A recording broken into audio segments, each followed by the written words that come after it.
এই পৃথিবীতে সর্বপ্রথম শিরিক শুরু হলো কিভাবে? পৃথিবীতে 5 জন আল্লাহর ওলি ছিলেন।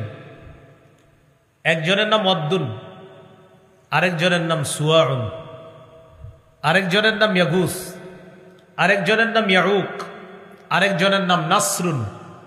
এই 5 জন আল্লাহর ওলি ছিলেন দুনিয়াতে। পবিত্র কোরআনে এই 5 জনের নাম আছে 29 নম্বর পারার 12 নম্বর পৃষ্ঠা সূরা নূহের মধ্যে এই 5টি নাম পাওয়া যাবে। তবে কোরআনে এই 5 নাম আলোচনা করা হয়েছে মূর্তি হিসাবে। বলেন কি হিসাবে? মূর্তি হিসাবে। আপনারা আমার এতটুকু আলোচনা শুনে থাকলে বলেন তো, যে 5টা নাম কোরআনে মূর্তি হিসাবে আসছে, আসলে এই 5 নাম ছিল কাদের? আল্লাহর ওলিদের। দুনিয়াতে এই 5 জন আল্লাহর ওলি, তারা ইবাদত বন্দিগি করতেন। তাদের অনুসারীরা তাদের দেখা দেখি ইবাদত বন্দিগি করত। তাদেরকে কেন্দ্র করে মাশাআল্লাহ ইবাদত বন্দিগিতে মুসলমানদের আগ্রহ জন্মাইত। যেমন প্রতি মাসে কুমিল্লা আল্লামা মুফতি মুশতাকুন নবী কাসিমি দামাত বরকাতুহুমের কাছে আপনারা যান দলে দলে। কেন? সেখানে গেলে নতুন নতুন অনেক তথ্য জানেন, কথা জানেন। জানার পর ইবাদতে নতুন করে আবার আগ্রহ তৈরি হয়, আবার নতুন করে স্বাদ পাওয়া যায়। বিগত 1 মাস চার্জ নষ্ট হয়ে যায়, পরে 1 মাস পরে আবার গিয়ে সেখানে চার্জ দিয়ে আসেন। কেন? যে সেখানে গেলে এমন কিছু কথা পাওয়া যায় যে কথায় ইবাদতের স্বাদ তৈরি হয়, আগ্রহ তৈরি হয়, ইবাদতের মজা কিভাবে তৈরি হয় এই কথাগুলা জানা যায়। এটা হযরত সহ আল্লাহওয়ালা বুজুর্গ যারা আছে তাদের কাছে গেলেই এই সমস্ত অভিজ্ঞতা, যে আল্লাহওয়ালা বুজুর্গদের কাছে যাবেন, আগে ইবাদত করতেন, যে স্বাদ পাবেন তাদের কাছে যাওয়ার পর, তাদের সবক নেওয়ার পর, তাদের সান্নিধ্য অর্জন করার পর আপনার ইবাদতে মজা আরো বাড়বে। কারণ তারা এমন কিছু বিষয় আপনাকে জানাবে, ইবাদত কিভাবে সুন্দর করা যায় এই বিষয়গুলা শিখিয়ে দেয়। তাহলে এই 5 আল্লাহর ওলির অনুসারী ছিল।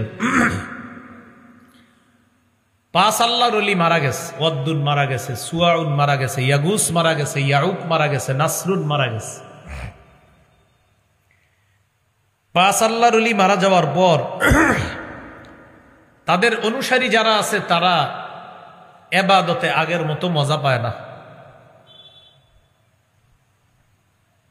ইবলিস তাদের সামনে মানুষের রূপ ধারণ করে আসছে।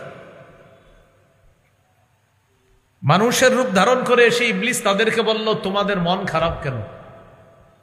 তারা জবাব দিল, আল্লাহর ওলিরা যখন দুনিয়াতে ছিল ইবাদতে মজা পাইতাম, তাদের সবক নিয়ে ইবাদত সুন্দরভাবে করতে পারতাম, এখন আর আগের মতো মজা পাই না।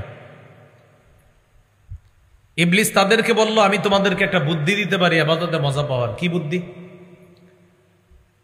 আনিনসিবু ইলা মাজালিসিহিমুল্লাতী কানু ইয়াজলিসুনা আলাইহা আনসাবা। এই 5 আল্লাহর ওলি দুনিয়াতে যেখানে যেখানে বসতো, তাদের বৈঠকখানায় তাদের 5টা প্রতিমূর্তি তোমরা বসায়া দাও। কয়টা? কিভাবে পারবো? ইবলিস তাদেরকে বলল, আমি ব্যবস্থা করে দিতেছি, টেনশন করো না। ইবলিস তখন এই 5 আল্লাহর ওলির 5টা প্রতিমূর্তি তৈরি করে দিছে। এই 5টা প্রতিমূর্তি দেখতে ওই 5 জন আল্লাহর ওলির মতো। অনুসারীদেরকে বলল, তোমরা তাদের বৈঠকখানায় এক একজনকে বসায়া দাও। ওয়াদ্দুন নামক আল্লাহর ওলি যেখানে ইবাদত করতেন সেখানে তার প্রতিমূর্তিটা বসায়া দাও। সুয়াউন নামক আল্লাহর ওলি যেখানে ইবাদত করত তার প্রতিমূর্তি বসায়া দাও। ইয়াগুস, ইয়াউক, নাসরুন এই আল্লাহর ওলিরা যে যেখানে ইবাদত করত তাদের ওই বৈঠকখানায় প্রতিমূর্তিটা বসায়া দাও। তাহলে এবার আপনারা আলোচনা শুনে থাকলে বলেন, 5 আল্লাহর ওলির যেখানে ইবাদত করত তাদের বৈঠকখানায় কি স্থাপন করা হলো? মূর্তি স্থাপন করার পর অনুসারীরা ইবাদত আবার মজা পায়, আল্লাহর ইবাদতই করে মজা পায়। কেন? এই যে আমাদের আল্লাহর ওলিরা আছে মাশাআল্লাহ, তারা না থাকলেও তাদের প্রতিমূর্তি আছে, কিন্তু তখনও মূর্তির ইবাদত করে না, আল্লাহরই ইবাদত করে, কিন্তু মজা পায়। কেন? এই যে ওলিরা আছে এরকম। হাত্তা ইদা হালাকা উলাইকা ওয়া তানাসসাখাল ইলম। এই জেনারেশন যখন বিদায় নিল, পরবর্তী জেনারেশন যখন আসলো, আসার পর তারা তাদের বাপদাদাদের মতো ইবাদত অত মন দিয়ে করে না। ইবলিস তাদের কাছে আসলো, আসার পর বলল, কি ব্যাপার, তোমরা তো ইবাদতে মনোযোগী না। তারা বলল, আমাদের বাপদাদা যারা ছিল তারা আল্লাহর ওলিদের সান্নিধ্যে থেকে ইবাদত বন্দিগি করত, এই জন্য তাদের ইবাদতে তেমন ভুল ত্রুটি হইতো না। এখন তো অলিরা নাই, তাই এবাদত আমরা আগের মতো করতে পারতেছি না। ইবলিস তাদেরকে বলল, এই যে 5টা প্রতিমূর্তি দেখো, তাদের সামনে যদি সেজদা দাও তাহলে এবাদতে ফুল মজাটা পাইবে। পৃথিবীতে সর্বপ্রথম মূর্তি পূজা শুরু হলো। এর আগে দুনিয়াতে মূর্তি পূজা ছিল না। এইভাবে দুনিয়াতে মূর্তি পূজা শুরু হলো। আপনারা এতটুকু আলোচনা শুনে থাকলে বলেন তো, মূর্তি পূজার সূচনা হলো খারাপ মানুষদেরকে কেন্দ্র করে না আল্লাহর ওলিদেরকে? আল্লাহর ওলি। তাহলে কি শিখলাম? 5 জন আল্লাহর ওলি অনুসারীদের আবেগকে কাজে লাগিয়ে ইবলিস তাদের মাধ্যমে মূর্তি পূজার সূচনা করলো। বর্তমান জামানায়ও আল্লাহর ওলিদের কবরকে কেন্দ্র করে ইবলিস আল্লাহর ওলিদের অনুসারীদের আবেগকে পুঁজি করে ওই কবরকে দরগা বানিয়ে সেখানে সেজদা দিয়ে শিরিকের মতো ভয়ঙ্কর প্রচলন বর্তমানেও ইবলিস ঘটায়।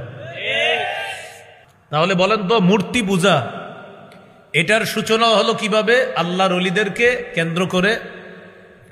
বর্তমানে যারা আল্লাহর ওলিদের কবর মাজারে গিয়ে সেজদা দেয়, সেখানেও আপনি দেখবেন আবেগকে কাজে লাগায়, সেজদা দিয়ে এটার নাম দিবে তাজিমি সেজদা। আমি কিন্তু বলছি না কেউ দেন, এই কথা তারাই গায়ে নিবে যারা কবরকে সেজদা করে। আর কবর সেজদা করা শিরিক, হারাম।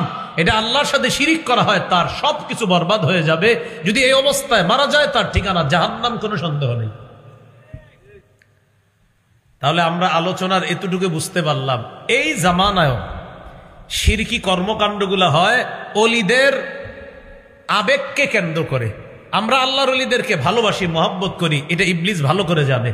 কিন্তু আমাদের এই মহব্বত, আমাদের এই আবেগ যেন শিরিক পর্যন্ত পৌঁছায় না দেয়, আল্লাহ আমাদেরকে হেফাজত করেন।